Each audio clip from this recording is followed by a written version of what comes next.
चढ़ावा चोरी कांड के बाद श्रद्धालु आपको पता है अयोध्या में कम हो गए हैं। आप ये जानते हैं दान कम हो गया है। आप जानते हैं राम भक्त कितने दुखी हैं। रामलला के सेवादारों के अंदर कैसे जन्म ले लिया रावण ने। चंद पैसों के लालच में 500 साल का संघर्ष कैसे भुला दिया गया, आज यही चैप्टर। और आज जब मैं बात करूंगी तो राम भक्तों से बात करूंगी और उनकी बात करूंगी, उन सभी राम भक्तों की बात जिनकी आस्था आहत हुई है, जिनका भरोसा डगमगाया है, जिनके मन में सवालों का सैलाब उमड़ रहा है। क्योंकि जब से राम मंदिर में चढ़ावा चोरी की खबर आई है तब से हर सनातनी हैरान है, परेशान है। वो कहे तो कहे क्या, करे तो करे क्या। कहावत है ना, घर का भेदी लंका ढाए। लेकिन यहां तो घर के भेदियों ने ही सब कुछ तबाह कर दिया। घर के रखवालों ने ही सब कुछ तबाह कर दिया। मंदिर के कोतवाल ने ही रामलला के चढ़ावे की लूट मचा दी। आप देखिए, पहले दिन से इस पर बड़े सवाल खड़े हो रहे हैं। और योगी सरकार ऐसा नहीं है कि एक्शन में नहीं है, जबरदस्त एक्शन में। लीपापोती तो नहीं हो रही, कम से कम एसआईटी की एक दौर की जांच हो चुकी है। दोषियों को जेल पहुंचाने वाला एक्शन हो चुका है। बाकियों की तलाश जारी है। लेकिन अभी भी राम भक्त यही जानना चाहते हैं, चढ़ावा चोरी के असली गुनहगार कौन है? कौन है वो लोग जिन्होंने हजारों करोड़ राम भक्तों की आस्था के साथ खिलवाड़ किया है? क्योंकि लगातार ये सवाल उठाए जा रहे हैं। बड़ी मछलियां कहां हैं?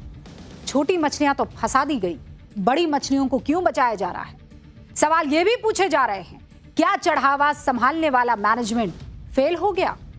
क्या चढ़ावा चोरी के मुजरिमों को बचाया जा रहा था या जानबूझकर चोरी की वारदात को अंजाम दिया जा रहा था? यह सवाल तो है और जवाब देना होगा। 22 जनवरी 2024 को जब राम मंदिर की प्राण प्रतिष्ठा हुई, तब जिस राम राज्य की परिकल्पना की गई थी ना, वो साकार होते हुए दिख रहा था। क्या चेहरों पर मुस्कान थी, क्या भाव थे। भाव विभोर हो रही थी पूरी अयोध्या। जिस मंदिर के लिए 500 साल का संघर्ष किया, लंबी कानूनी लड़ाई लड़ी, गोली खाई, खून बहाया, जान दी, बेशरम लोग कुछ पैसों के लिए सब भूल गए। उस राम मंदिर में अपने रामलला को देखने आए भक्तों के हुजूम और उनकी तरफ से भावनात्मक रूप से दिए गए चंदा की चोरी कर दी। राम भक्तों ने इतना चंदा, इतना चढ़ावा दिया जिसकी आप कल्पना भी नहीं कर सकते। आज राम मंदिर की प्राण प्रतिष्ठा को, कल भी मैंने बताया था, याद कीजिए कितना हो गया, कितने दिन हो गए? हाँ, 2 साल 5 महीने। आज कल 4 दिन थे, आज कितने हो गए? 5 दिन। 2 साल 5 महीने 5 दिन हो गए। इतने दिनों में देखिए कितना बदलाव हो गया। जो राम मंदिर हिंदू आस्था का एपिसेंटर बना हुआ था, टिकटें नहीं मिल रही थी, वहां चढ़ावा चोरी कांड के बाद शांत हो गया सब कुछ। आप हैरान रह जाएंगे कितना बदलाव आया। 4 जून को पहली बार यह बात पब्लिक हुई कि राम मंदिर में चढ़ावा चोरी हो रहा है, ठीक है। उसके 9 दिन बाद एसआईटी का गठन हुआ। जांच के 9 दिन बाद 9 लोगों को गिरफ्तार किया, फिर एफआईआर हुई, फिर अगले दिन 8 लोगों की गिरफ्तारी हो गई। लेकिन एफआईआर में 90 अज्ञात व्यक्ति, अभी भी सस्पेंस बना हुआ है, कल भी था, अभी भी बना हुआ है। कौन है ये? कोई नहीं जानता। जबरदस्त सस्पेंस और सवाल के बीच एक और चेहरा सामने आ जाता है और वो है चंपत राय। और चंपत राय के इस्तीफे के बाद यह चर्चा और ज्यादा शुरू हो गई कि अगर चंपत राय ने कुछ गलत नहीं किया तो इस्तीफा क्यों दिया? अगर चंपत राय दोषी हैं तो फिर एफआईआर में उनका नाम क्यों नहीं है? आज राम मंदिर ट्रस्ट की तरफ से एक लेटर भी जारी किया गया है। वो लेटर आपको बताती हूं। श्री राम जन्मभूमि तीर्थ क्षेत्र के महामंत्री चंपत राय और न्यासी अनिल मिश्रा से त्याग पत्र प्राप्त हुआ। न्यास अपनी आगामी बैठक में इसका विचार करेगा। यानी अभी तक उनका रेजिग्नेशन कबूल नहीं किया गया है। यानी चंपत राय ने भले ही इस्तीफा दे दिया हो, लेकिन ट्रस्ट ने अभी भी उनका इस्तीफा स्वीकार नहीं किया है। यानी ट्रस्ट अभी भी चंपत राय के साथ खड़ा हुआ दिख रहा है। लेकिन चंपत राय सवालों के घेरे में हैं, इससे कोई दूरी नहीं है। क्योंकि चंपत राय राम मंदिर ट्रस्ट के दूसरे सबसे पावरफुल व्यक्ति थे। ट्रस्ट के अध्यक्ष महंत नृत्य गोपाल दास के बाद महासचिव का पद उन्हीं के पास था। राम मंदिर निर्माण की पहली ईंट रखने से लेकर मंदिर के उद्घाटन तक चंपत राय के बिना कोई कार्यक्रम नहीं हुआ। मंदिर के उद्घाटन के करीब 2.5 साल बाद तक यानी अभी तक राम मंदिर में चंपत राय की ही चला करती थी। उनकी इजाजत के बगैर पत्ता नहीं हिलता था, एक चीज इधर से उधर नहीं होती थी। तो फिर 2 साल से चढ़ावा चोरी कैसे होता रहा? ये सवाल आपके मन में नहीं है? ये सवाल हमारे मन में है और इसीलिए चंपत राय पहले दिन से सवालों के घेरे में है, क्योंकि यह बात किसी के गले नहीं उतर रही कि चंपत राय को कुछ मालूम ना हो। ऐसा कैसे हो सकता है? 2 साल से चढ़ावा चोरी उनकी पीठ पीछे होता रहा, उनको कैसे नहीं मालूम?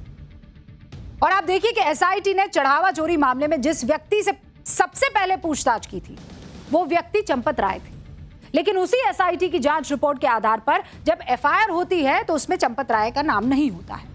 9 आरोपी बनाए जाते हैं लेकिन चंपत राय का नाम एफआईआर में नहीं होता है। इसीलिए सवाल उठ रहे हैं कि क्या अब तक चंपत राय को बचाया जा रहा है? ऐसा बहुत कम देखने को मिलता है कि मामले की जांच पर सुनवाई से पहले ही किसी को क्लीन चिट ऐसे दी जा रही। राम मंदिर निर्माण समिति के अध्यक्ष नृपेंद्र मिश्रा खुलकर कह चुके हैं चंपत राय की निष्ठा पर सवाल नहीं उठाया जा सकता। वीएचपी के कार्यकारी अध्यक्ष आलोक कुमार कह रहे हैं चंपत राय संवेदनशील समर्पित व्यक्ति है। साध्वी ऋतंभरा कह रही है कि चंपत राय की निष्ठा और समर्पण पर उंगली नहीं उठा सकते। कई बीजेपी नेताओं ने कहा कि चंपत राय ऐसा कर ही नहीं सकते।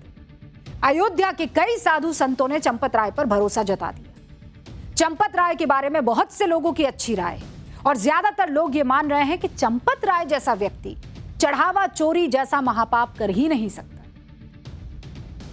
इसके पीछे राम मंदिर के लिए चंपत राय का संघर्ष है, राम के लिए उनकी अपनी समर्पित जिंदगी की कहानी है और इसीलिए कोई इस तरीके से उनको कटघरे में खड़ा नहीं कर सकता। लेकिन आपकी जिम्मेदारी थी और उस जिम्मेदारी से आप नहीं बच सकते।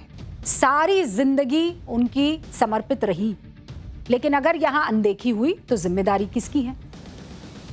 मंदिर ट्रस्ट के महासचिव की कोई जिम्मेदारी बनती है कि नहीं बनती है? उनके कंधे पर 100 करोड़ सनातनियों के भरोसे की जिम्मेदारी थी कि नहीं थी? उनके भाई सुनील बंसल से हमने बात की, क्या कह रहे हैं जरा जल्दी सुन लीजिए। देखिए सब ये राजनीतिक स्टंट है और जब आदमी इतने बड़े ओहदे में बैठा होता है तो ये विपक्ष वाले इस तरह की बातें अमूमन करते हैं कि उन्होंने ये कर लिया, जबकि ऐसा नहीं है। उनका जीवन 50 साल का जीवन पारदर्शिता का, ईमानदारी का, निष्ठा का, त्याग का जीवन रहा है और जिन लोगों ने ये काम किया है उन्होंने जो है इनके साथ विश्वासघात किया है। अच्छा ठीक है, मान लेते हैं विश्वासघात किया है। एक बार के लिए जांच होगी, पता चलेगा, लेकिन जिम्मेदारी किसकी थी?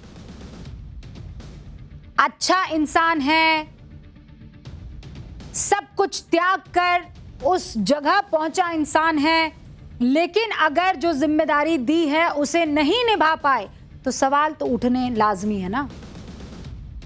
और अब चूंकि दुखती हुई रग है तो विपक्ष को मौका मिला, वो दबाएगा।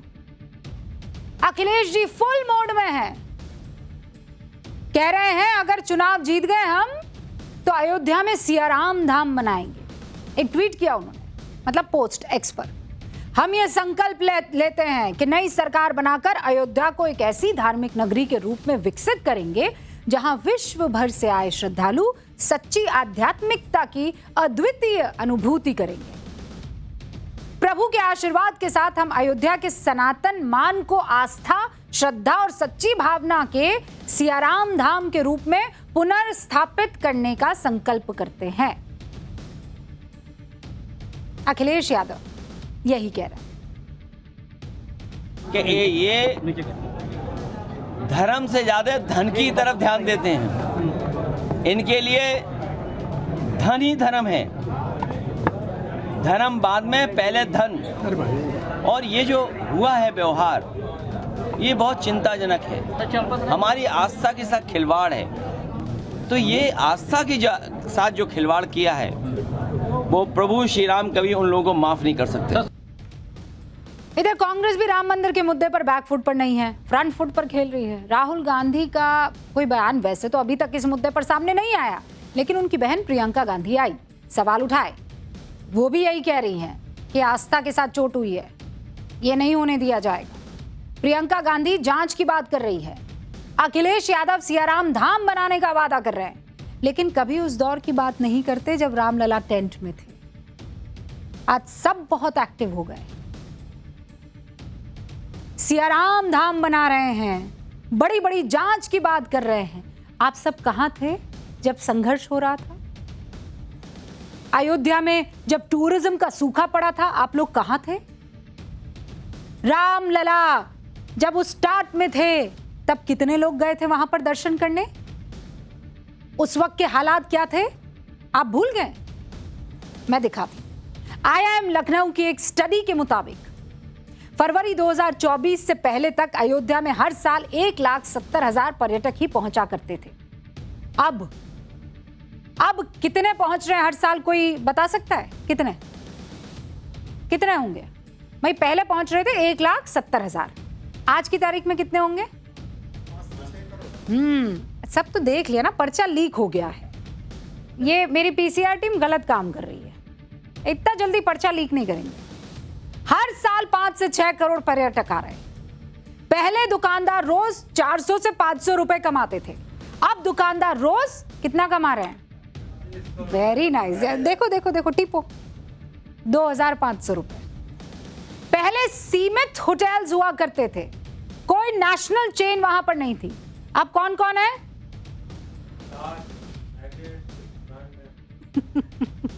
हाँ पढ़ो पढ़ो, ताज है, मैरियट है, उसके जैसे बड़े ब्रांड होटल्स के दिखाई दे रहे हैं। पहले खराब कनेक्टिविटी थी, पुराना रेलवे स्टेशन था, कोई एयरपोर्ट नहीं था। अब इंटरनेशनल एयरपोर्ट है, पहले विकास प्रोजेक्ट्स में बहुत कम सरकारी निवेश था, अब 85,000 करोड़ रुपए के रीडेवलपमेंट प्रोजेक्ट्स चल रहे हैं। और अब क्या किया हमने? प्रभु रामलला के उस पवित्र धाम में वही सनातनी जिनको रखवाली सौंपी गई थी प्रभु राम के चंदे की, रावण बनकर किडनैप कर गए, चोरी डकैती कर गए, रामलला से गद्दारी कर गए।